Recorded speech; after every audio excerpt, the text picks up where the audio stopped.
عثمان رضی اللہ تعالیٰ عنہ کا خاندان۔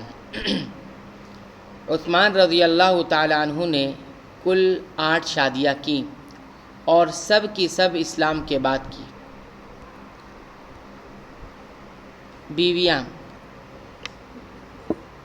رقیہ بنت رسول اللہ صلی اللہ علیہ وسلم، ان کے بطن سے آپ کے فرزند عبداللہ بن عثمان پیدا ہوئے۔ ام کلثوم بنت رسول اللہ صلی اللہ علیہ وسلم، رقیہ رضی اللہ تعالی عنہا کے انتقال کے بعد آپ نے ان سے شادی کی۔ فاختہ بنت غزوان، یہ امیر عتبہ بن غزوان رضی اللہ عنہ کی ہمشیر تھی، یعنی بہن تھی۔ ان کے بطن سے آپ کے فرزند عبداللہ الاصغر پیدا ہوئے۔ ام عمرو بنت جندب الازدیہ، ان کے بطن سے آپ کی اولاد عمرو، خالد، ابان، عمر اور مریم کی ولادت ہوئی۔ فاطمہ بنت ولید بن عبد شمس بن مغیرہ المخزومیہ، ان کے بطن سے آپ کی اولاد ولید، سعید، ام سعد کی ولادت ہوئی۔ ام البنین بنت عیینہ بنت حسن الفزاریہ، ان کے بطن سے آپ کے فرزند عبد الملک کی ولادت ہوئی۔ رملہ بنت شیبہ بن ربیعہ الامویہ، ان کے بطن سے آپ کی اولاد عائشہ، ام ابان، ام عمرو کی ولادت ہوئی۔ رملہ مشرف با اسلام ہوئی اور رسول اللہ صلی اللہ علیہ وسلم سے بیعت کا شرف حاصل کیا۔ نائلہ بنت فرافضہ الکلبیہ، یہ نصرانی تھی لیکن رخصتی سے قبل اسلام قبول کر لیا تھا اور اچھی مسلمان ثابت ہوئی۔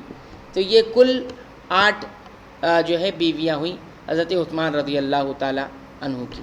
بیٹے: آپ کے کل 9 بیٹے تھے۔ عبداللہ، ان کی والدہ رقیہ بنت رسول اللہ صلی اللہ علیہ وسلم تھی۔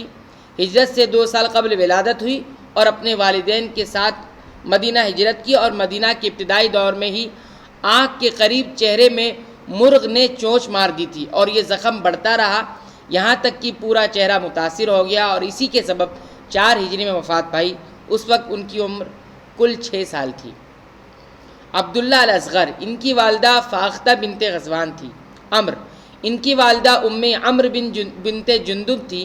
انہوں نے اپنے والد عثمان رضی اللہ عنہ اور اسامہ بن زید رضی اللہ عنہما سے احادیث روایت کی ہے اور ان سے علی بن حسین زین العابدین اور سعید بن مسیب اور ابو الزناد رحمہم اللہ نے احادیث روایت کی ہیں۔ ویسے یہ قلیل الحدیث تھے۔ ان کی شادی امیر معاویہ بن ابی سفیان رضی اللہ عنہما کی بیٹی رملہ سے ہوئی تھی۔ انہوں نے 80 ہجری میں وفات پائی۔ خالد، ان کی والدہ ام عمرو بنت جندب تھیں۔ ابان، ان کی والدہ ام عمرو بنت جندب تھیں۔ یہ فقہ میں امام تھے۔ ان کی کنیت ابو سعید تھی۔ عبد الملک بن مروان کے عہد خلافت میں 7 سال تک مدینہ کے گورنر رہے۔ اپنی والدہ اور زید بن ثابت رضی اللہ عنہما سے احادیث سنی۔ ان کی مرویات بہت تھوڑی ہیں۔ ان کی مرویات میں سے یہ حدیث ہے جسے انہوں نے اپنے والد عثمان رضی اللہ تعالیٰ عنہ سے روایت کیا ہے۔ کون سی روایت ہے؟ جس نے صبح شام یہ دعا پڑھی: بسم اللہ الذی لا یضر مع اسمہ شیء فی الارض ولا فی السماء وہو السمیع العلیم، اس دن یا اس رات اس کو کوئی چیز نقصان نہ پہنچائے گی۔ جب ابان رحمہ اللہ پر فالج کا حملہ ہوا تو انہوں نے فرمایا: اللہ کی قسم میں اس ذکر کو پڑھنا بھول گیا تھا تاکہ اللہ کی قضا پوری ہو جائے۔ یعنی یہی روایت کر رہے ہیں اس دعا کو، اور انہی پر فالج کا اٹیک ہوا تھا۔ تو ایک آدمی دیکھنے لگا آپ کو کہ آپ کہتے ہیں کہ اس دعا سے نقصان نہیں ہوگا اور آپ کو کچھ فالج کا اٹیک ہو گیا ہے۔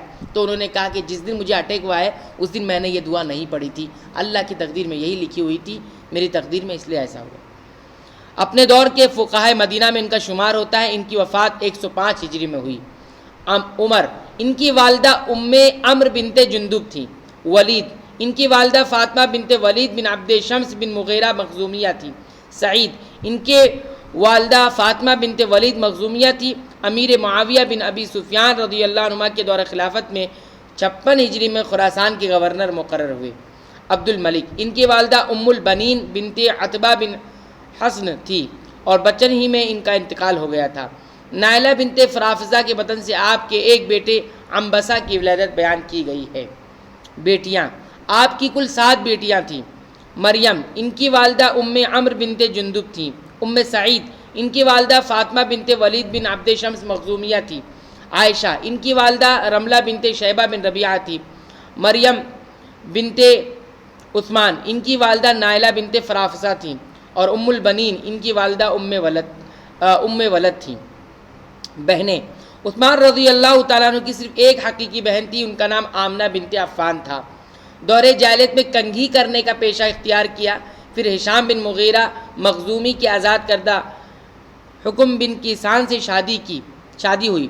عبداللہ بن جحش رضی اللہ عنہ کے دستے نے ان کو گرفتار کیا اور مدینہ لائے، مدینہ میں اقامت اختیار کی۔ 4 ہجری کے آغاز میں بیر معونہ کے واقعے میں جام شہادت نوش کیا، اور آمنہ بنت عفان مکہ ہی میں حالت شرک میں پڑی رہی، اور فتح مکہ کے موقع پر اپنی والدہ اور بہنوں کے ساتھ اسلام قبول کیا، اور ہند بنت عتبہ رضی اللہ عنہما زوجہ ابو سفیان رضی اللہ عنہما کے ساتھ بیعت کی، اور شرک نہ کرنے، نیز چوری اور زنا سے دور رہنے کا عہد کیا، یعنی بیعت کی۔ عثمان رضی اللہ عنہ کے ماں شریک 3 بہنیں تھیں۔ ام کلثوم بنت عقبہ بن ابی معیط رضی اللہ عنہما مکہ ہی میں مشرف با اسلام ہوئی، مدینہ کی طرف ہجرت کی اور رسول اللہ صلی اللہ علیہ وسلم سے بیعت کی۔ صلح حدیبیہ کے بعد یہ سب سے پہلی خاتون ہیں جنہوں نے مدینہ کی طرف ہجرت کی۔ ام حکیم بنت عقبہ اور ہند بنت عقبہ، یہ 3 بہنیں ہوئی جو ماں شریک بہنیں تھیں۔ بھائی، عثمان رضی اللہ عنہ کے ماں شریک 3 بھائی تھے۔ ولید بن عقبہ بن ابی معیط رضی اللہ عنہ، ان کے والد عقبہ بن ابی معیط بحالت کفر بدر میں ان کا قتل ہوا۔ صلح حدیبیہ کے بعد ولید اپنے بھائی عمارہ کے ساتھ اپنی بہن ام کلثوم کو واپس لانے کے لیے مدینہ پہنچے، جو اسلام قبول کر کے مدینہ ہجرت کر گئی تھی، لیکن رسول اللہ صلی اللہ علیہ وسلم نے ان کو واپس نہ کیا۔ ولید نے فتح مکہ کے موقع پر اسلام قبول کیا۔ عمارہ بنت عقبہ تاخیر سے اسلام قبول کیا، اور خالد بن عقبہ۔ تو اس طرح سے یہ عثمان رضی اللہ تعالیٰ عنہ کے پورے خاندان کا تذکرہ تھا۔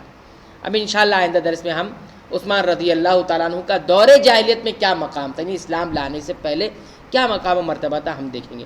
اللہ تعالیٰ سے دعا ہے کہ رب العالمین تو ہمیں صحابہ کرام کی سیرت کو صحیح معنوں میں پڑھنے کی توفیق عنایت فرما۔